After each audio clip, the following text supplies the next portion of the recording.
Many years ago, a man named Jonah lived in the region of Galilee. One day, the God who created the heavens and the earth spoke to him and commanded Jonah to go on a journey. "Jonah, son of Amittai," God said, "you must go among the wicked people of Nineveh and cry out against the evil they do. And if they do not turn from their sinful ways, I will be forced to destroy their great and proud city."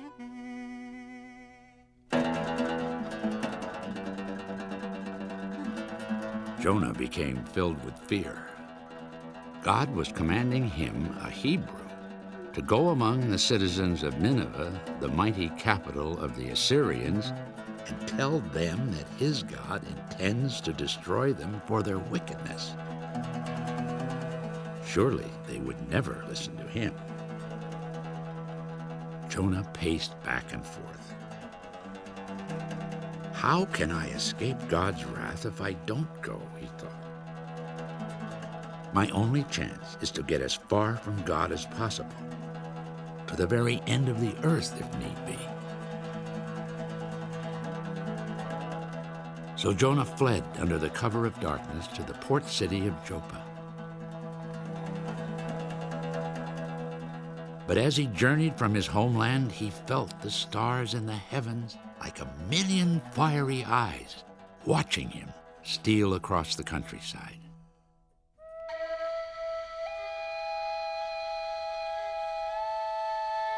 All night he journeyed, and by the next morning, Jonah had reached the bustling port on the Mediterranean Sea.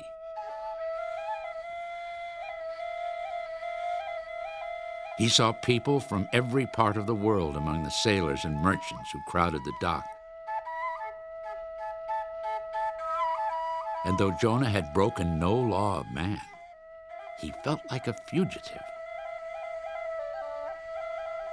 As he walked, he studied the different signs that told of each ship's destination.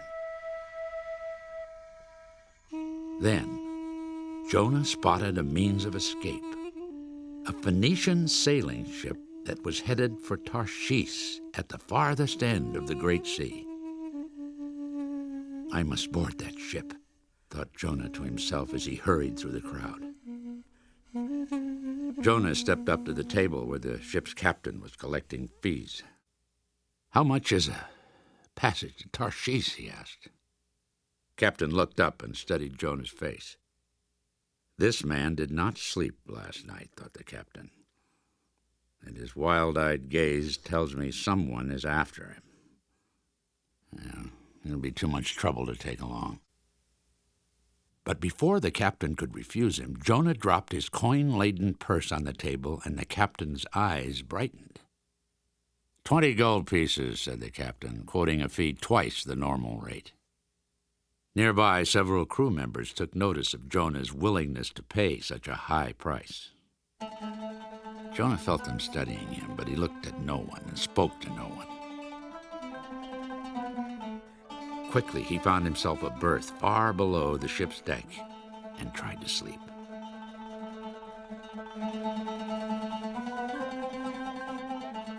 Yet the burden of his disobedience pressed down on him, and the small enclosed space seemed like a tomb. But once the ship pulled out of the harbor, Jonah started to feel better. At last, I'm free of God, he thought, as he drifted off to sleep.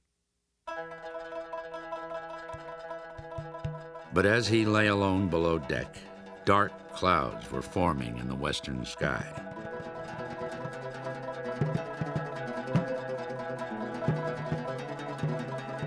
And by day's end, after a starless night had fallen and the ship was far from land, the wind began to blow and great whitecaps crested on the sea.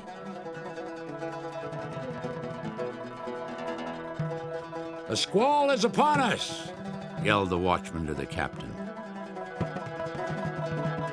Lightning flashed and thunder echoed across the heavens. Great waves began crashing on the deck and the ship started to take on water. The frightened crewmen called out to their gods for help. Frantically, the crew began throwing cargo overboard in a desperate attempt to keep the boat from sinking. The captain looked around the deck for his nervous passenger but did not see him. Everyone's help was needed, so he ran below to find Jonah. "Wake up! It's time to say your prayers, for a fierce storm has come up and is threatening to sink us." Instantly, Jonah was awake. His greatest fear had come to pass. God had found him. Jonah and the captain raced up to the deck. "This is like no weather I've seen before," cried the captain. "No matter how I steer, the wind changes and blows us back. I think heaven is against us because someone on this ship has angered God. I must gather the men together." So as the storm raged about them, the men gathered and drew straws, certain whoever picked the short straw would be the source of their troubles. One by one, each selected a shoot from the captain's hand and sighed with relief when he saw it was not the short one. Jonah nervously rubbed his fingers together as he waited for his turn. As he picked his straw, the sailor's eyes widened with anger.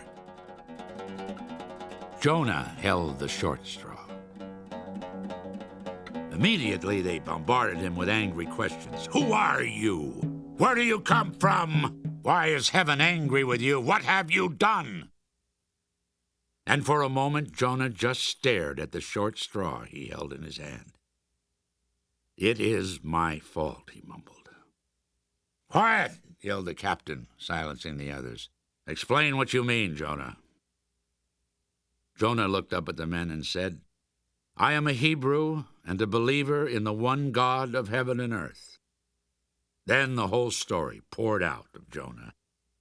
"Your only chance to save yourselves and quiet the raging sea is to throw me overboard," cried Jonah. But the sailors were reluctant to cast him into the dark waters, so they tried instead to row for shore. They rowed and rowed with all their might, but it was no use. The gale winds buffeted the ship and only pushed it farther out to sea. Finally, the captain looked up to the heavens and hollered into the raging storm, "God of Jonah, do not blame us for this man's death. We give him to you. Only spare us." And with that, the ship's crew lifted Jonah above their heads and cast him into the waves. Jonah hit the swirling water and was dragged down.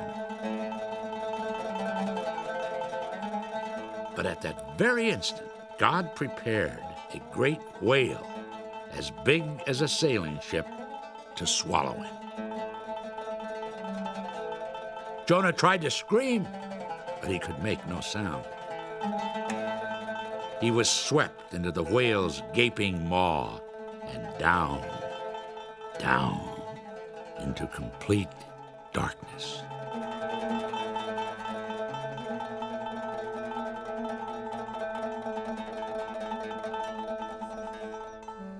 Above, the skies cleared and the water calmed immediately.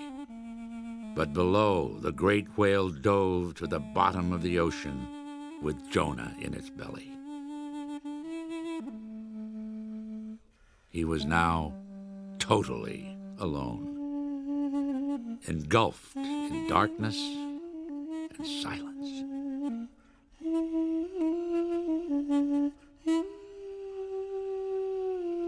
God had rescued him from drowning, but the price of his salvation had been imprisonment in a floating tomb.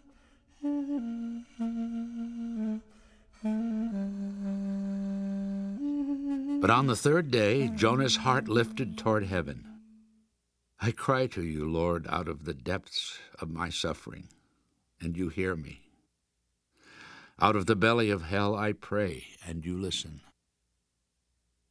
I was cast into the sea, and the water was all around me, and the waves crashed over me, and I thought, now I am really out of God's sight. But still I look to you, God. And when the water was about to swallow my very soul and bring me to a watery grave at the bottom of the earth, you heard my cry and rescued me. Thank you for my life. Have mercy on me, Lord. I was wrong and will obey your command to go to Nineveh, for the chance to walk on the earth, breathe fresh air, and see the sun again. Please, let me be your messenger. Suddenly there was a jolt. Jonah panicked, fearing he was about to be cast into the sea to drown, but just as suddenly, the whale spit out Jonah, and the waves carried him onto the shore.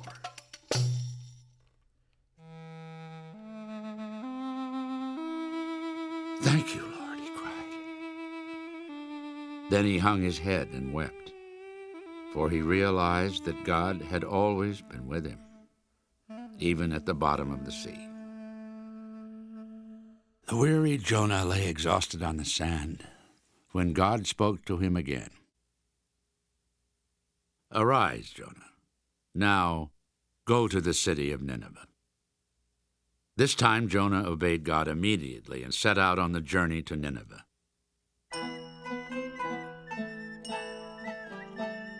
The sun's heat and the driving wind went unnoticed by Jonah. His only thoughts and feelings were that he must obey God's command.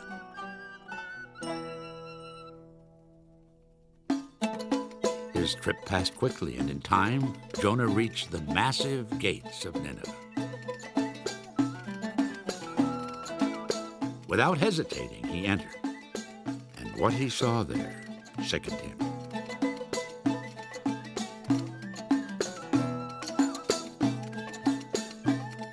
Evil of every kind imaginable coursed through the city streets.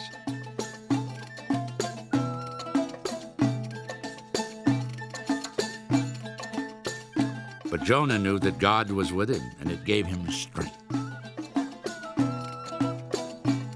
He moved quickly through the mobs of people and went straight to the main square of the city.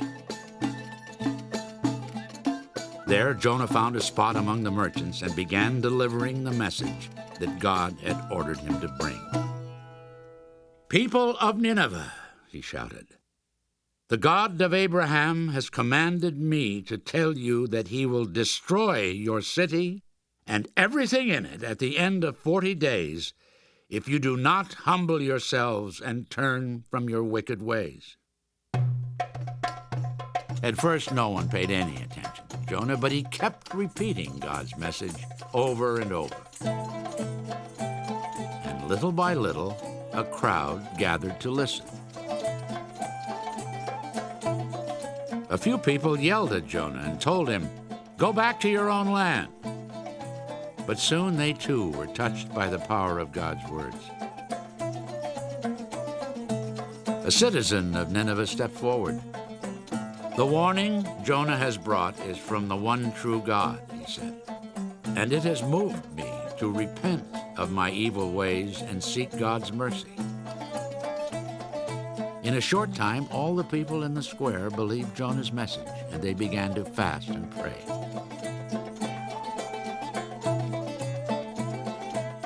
So remarkable was the transformation of the people who heard Jonah that word of it spread quickly to the king of Nineveh.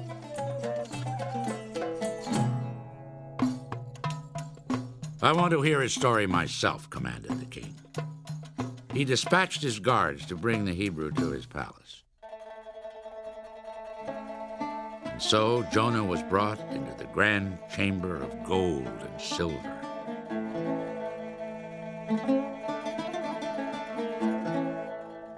Jonah stood before the king and told him all the things that had happened from the day God first spoke to him. The king listened to Jonah with great interest, and something made him believe the message Jonah brought and take comfort in his story of a merciful God. And the next morning he issued a royal proclamation to all the people of Nineveh.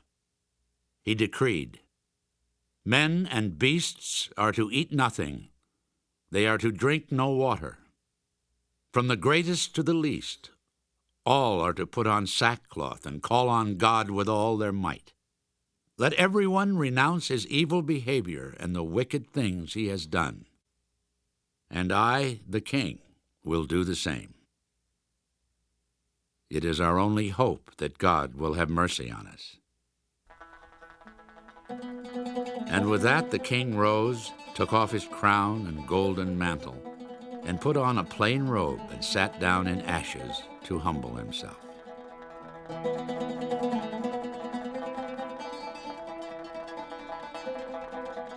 His people were stunned. But then they too followed the king's example. And as they fasted and reflected on the evil in their lives, a change came over them. They asked God for forgiveness. God was moved to compassion, and at the end of 40 days he spared the city, its people, and every creature within its walls. But Jonah, who had been watching the transformation take place, became indignant. He was enraged that he had suffered so much, and now in the end, God had spared the people of Nineveh so easily. Jonah called to God, "This is just what I knew would happen when I was still at home. I wish you had let me die." And God said, "Do you have the right to be so angry?" But Jonah did not answer God. In his anger, he left the city and climbed atop a nearby hill to brood.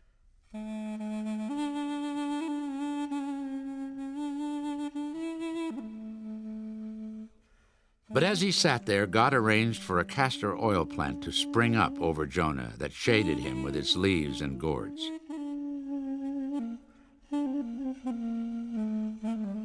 It was a sweltering day, but Jonah felt comfortable beneath the shade of the wonderful plant.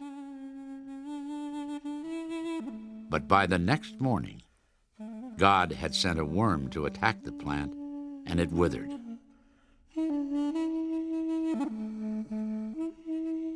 The rising sun beat down on Jonah, and God sent a scorching east wind to dry Jonah's eyes and throat.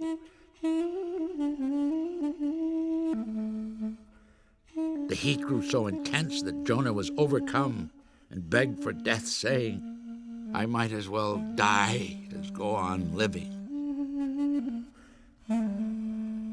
God said to Jonah, "Are you right to be angry?"